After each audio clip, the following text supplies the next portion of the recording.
Look at all these lovely faces. That means it's roundtable time. Corey Dillon from Mix 100.7, Angelique Queen B. McGuire from 95.7 The Beat, and Drew Garabo from 102.5 The Bone are here to talk about some of the hot button topics out there. Got some goodies today. Oh, yeah. You ready for this? You ready to rock? Okay. A lot of estrogen here today, Cyndi. A lot of estrogen. You are a lucky man, Drew. Let's keep it respectful. You are man enough. Okay. Thank you. We'll try not to objectify you Thank too you. much. I appreciate that. All right, first up, a Houston couple says they were recently kicked off their flight because of their service dog.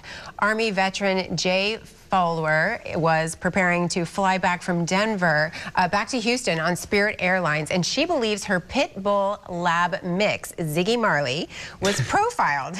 Oh, a flight attendant flagged the support dog when she found out it was part pit bull. The flight attendant said an emotional support animal isn't a service animal. A service animal is for someone with real disabilities. The couple were placed on a United Airlines flight back to Houston later that night. Was Spirit in the wrong? Yes. Yeah. Oh my gosh, that Absolutely. flight attendant is in so much trouble right I mean, now. emotional support animal is a serious thing, especially for someone that served our country, sacrificed their time, energy, perhaps their life, and PTSD. That too. That too. It's very serious. Yeah. Exactly. I mean, I'm sure it had more to do with the fact that it was a pit bull mix. Yeah. I mean, you know, that dog scares a lot of people. Sure does. Yeah. Probably me too, you know, but I would think, do they have to put a muzzle on it or something like that, you know, if they're flying? I But don't if know. the dog didn't do anything, Yes. Right. No, I know. People are just afraid. and if it was good enough for the other flight, why wasn't it good enough for the Spirit flight? Exactly. Now, to play the Actually, contrarian, Spirit had it fly out one way. a lot of people are getting those fake service animal certificates and they're putting the fake vest on the dog. I'm not saying this guy did that, but I understand people's hesitance. But you got to give the guy the benefit that he served our country for crying out loud. It's a shame. Absolutely. Both of them. Her and the dog. Bad. All around. Bad dog. Okay, a recent Gap Kids ad campaign has sparked controversy that has some people infuriated.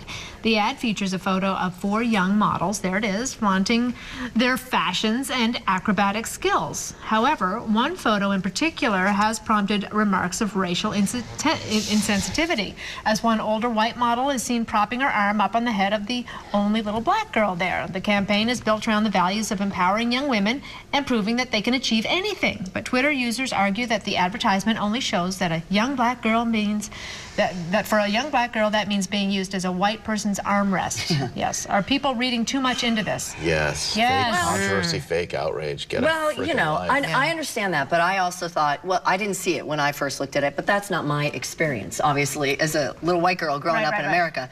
And a picture tells 1,000 words, right? I mean, isn't that the saying? Maybe somebody should have thought, well, you know, if we're supposed to show 4 girls that are supposed to represent as many girls as possible, maybe we should have them all kind of doing something. Acrobatic. I agree. Are those that were those that were offended too sensitive, or should the campaign makers should have been more sensitive? Being the that question. is my experience as a little girl growing up as a person of color, my mother being from India, my father being black, I thought the picture was lovely with the kids expressing themselves with these great poses, and then you have the only black girl in the picture as an armrest. So I was like, I'm sure that they could have come up with a better pose. Right. Even for the young lady that's standing there using her as an armrest, you don't want to say I'm superior and you're inferior. I mean, I just think that they should have put a little bit more thought into that picture. In their defense, they had a series of pictures, and there's another picture of a little black boy with his arm on top of a little white kid's head, or a little, and so we didn't see the whole campaign. That was one picture out of a lot of pictures. I mean, maybe that's not the best thing for anybody to have their arm on top of another human being's head. Yeah, as a shorty, I don't want anyone Growing up a using little me white as boy who was frequently used as an armrest for minorities of all colors, I would be outraged if they used that photo. Outraged. Okay, moving on. Okay. I would never use you as an Thank you. I appreciate that. I'm empowered. You've come so far. All right, the U.S. has some of the toughest drug sentences in the world, expecting harsh consequences like arrest and incarceration to stop addicts from using illegal drugs. So some experts say if we want to help addicts kick the bad drug habits, we need programs that treat addiction as a learning disorder. So should drug addiction be treated as a learning disorder or as a crime? Disease? It is a crime. Well, it is a disease, but I mean, unless you have these barriers of, implications, if you actually commit a crime, what's going to stop anyone from maybe doing it the first time? I mean, we're trying to stop kids from doing drugs initially, right? I mean, that's when their brains are growing, and that's when they're going to become addicts.